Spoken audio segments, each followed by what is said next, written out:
Bonjour Eric, Salut Lola.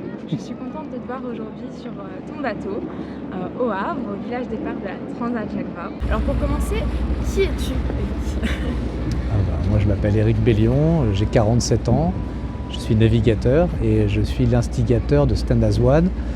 Stand as One, ça veut dire comme un seul homme. C'est la promotion de l'aventure collective, c'est en fait un cri de guerre contre la peur qui veut dire que faire des choses différentes avec des gens différents, c'est là que réside la création, la réussite et le bonheur. Et donc on soutient cette idée depuis 25 ans et on fait des démonstrations par l'exemple à travers des aventures maritimes. C'est une philosophie que tu as depuis toujours? C'est une philosophie que j'ai découverte avec le temps. J'étais persuadé, comme beaucoup de gens, que la diversité était une richesse. J'ai découvert que la diversité en soi n'est pas une richesse, c'est plutôt des problèmes. En revanche, il y avait une méthode possible, quand on a une volonté farouche, de faire de nos différences une source de performance, de bonheur. Et donc c'est ça ce que je creuse depuis 25 ans. Je suis à la recherche de cette méthode, un peu comme un Graal. Voilà. Et t'en es content d'être à la recherche de ce Graal? Ce Graal, la quête de ce Graal pour moi, c'est la quête d'être un être humain, d'être un homme. Donc oui, j'en suis très content, je pourrais rien faire d'autre en fait. Et donc aujourd'hui on se retrouve sur un bateau. La navigation, c'est quelque chose qui t'aide dans cette quête? Alors c'est avec la navigation que je fais principalement cette quête, parce que déjà la mer c'est ma maison, c'est là où je me sens bien, c'est là aussi j'ai envie de m'éprouver. Et en mer en fait,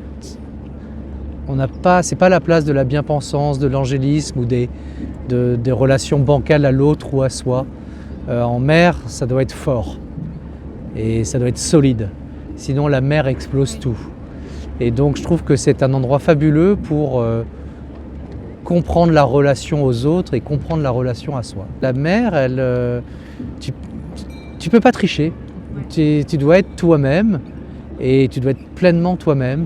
Et tu dois voir l'autre tel qu'il est, c'est-à-dire pas celui qui te diffère ou qui te ressemble visiblement, mais plutôt ceux ou celles qui te ressemblent invisiblement. Et c'est ces ressemblances invisibles que la mer permet d'atteindre. Ouais, donc c'est vraiment finalement un parfait lieu de transparence de ce projet, Stand as One, quoi. Tout à fait. Et alors, le fait d'être skipper de course au large, d'avoir des visibilités sur ces courses, ça te permet d'avancer, disons, un peu plus rapidement, si c'est vraiment ça le terme, dans ta quête, justement. Ouais, pour moi, c'est le moyen le plus efficace que j'ai trouvé, parce que déjà, la mer est exigeante, mais la course au large l'est encore plus. Et au sein de cette exigence-là, moi je sens que je progresse, que je m'améliore et que je fais de plus en plus de découvertes sur moi et les autres.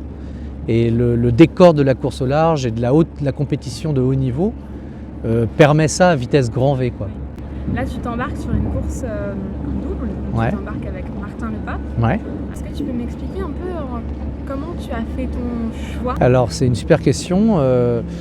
Moi, je ne m'entoure que des gens avec qui j'ai un fondamental commun très fort, parce que je suis persuadé qu'à partir du moment où on a ce fondamental commun très fort, on peut aller chercher des gens radicalement différents de soi, et ça marche. Et Martin, déjà, il est venu me voir, et il a demandé des questions, il était intrigué par ce qu'on faisait avec Marie Latanzio, avec Jean Le Cam sur ce bateau, et donc déjà, ça m'a plu. Il était curieux, parce que la curiosité est très importante pour moi. Et puis j'ai vu que c'était un homme très respectueux de l'autre, très honnête, qui avait aussi envie de se découvrir. Et donc j'ai vu qu'on pouvait fonctionner ensemble. Et il est très différent de moi, et il a quelque chose que je recherche dans ma quête, c'est que c'est un régatier pur et dur. C'est un compétiteur pur et dur. Il est né avec la compétition, il a ça dans le sang, il l'a bu dans le lait maternel depuis toujours.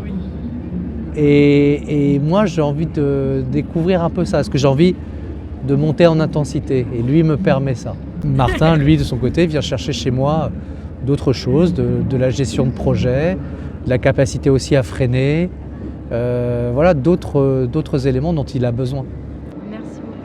Merci à toi, Lola. Grâce à la gentillesse d'Eric et de toute son équipe, pensée particulière à Lucie et Chloé, j'ai eu la chance d'assister au baptême du bateau Stand As One, qui tire d'ailleurs son nom d'une chanson du rocker Matt Bastard, parrain de l'IMOCA. 5, 4, 3, 2, 1, 0. Après ce beau moment, c'était concert sur le bateau. Vraiment quelque chose d'inoubliable. Everybody stand as one. We don't care where you come from. You'll never be alone. Hey, hey, hey. Everybody stand as one. We don't care where you come from.